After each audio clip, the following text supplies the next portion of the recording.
बच्चों, आपका जो अगला समास जो आपका है बहुव्रीहि समास। कौन सा? बहुव्रीहि समास। परिभाषा क्या है? जिस समस्त पद का कोई भी पद प्रधान नहीं होता।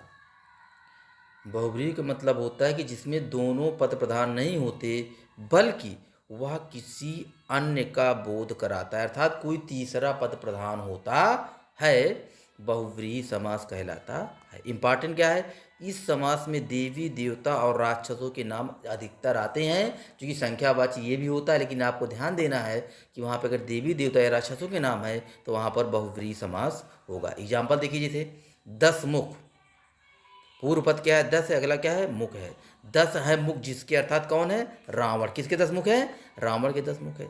10 आनन। 10 है आनन, आनन में मुख होता है। 10 है आनन जिसके, अर्थात रावण। रावण के 10 आनन है। नीलकंठ। क्या है? नीलकंठ। नीलकंठ, नीला है कंठ जिसका, अर्थात शिव। किसका कंठ नीला है? शिव का नीला है। पीतांबर। पीत और अंबर, पीले हैं अंबर जिसके, वस्त्र के साथ कृष्ण के। किसके? कृष्ण के वस्त्र कहते हैं पीले हैं। लंबोदर, लंबा है उदर, पेट जिसका, किसका? अर्थात गणेश जी का। किसका? लंबोदर। और उदाहरण आप देख लीजिए। देखिए अगला उदाहरण क्या है? गजानन। क्या है? गजानन मतलब होता है गणेश। क्या होता है? गजानन किसे कहते हैं? गणेश को कहते हैं।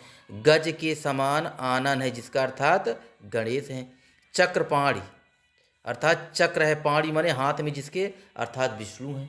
अगला है चक्रधर, माने चक्र को धारण कौन करता है? विष्णु करते हैं। चतुर्मुख, 4 मुख किसके हैं? अर्थात ब्रह्मा के हैं। बहुव्रीहि समास हो जाएगा। पंकज का मतलब होता है, पंक माने होता है कीचड़ में उत्पन्न होने वाला, कौन? अर्थात कमल। तो पंकज में क्या हो जाएगा आपका? बहुव्रीहि समास हो जाएगा। पद्मासन, पद्म माने कमल, आसन है जिसका, अर्थात सरस्वती। सरस्वती हमको, आपको हमेशा जो है उनके जो चित्र मिलेंगे वो हमेशा कमल के ऊपर बैठी होती है। कमल नयन, माने कमल के समान नयन है जिसके, अर्थात विष्णु है। त्रिलोचन, 3 है लोचन जिसके, अर्थात कौन है? शिव है या शंकर भगवान है। मृगलोचन, माने मृग के समान जिनके नेत्र, अर्थात क्या है? विष्णु है। क्या है? विष्णु है।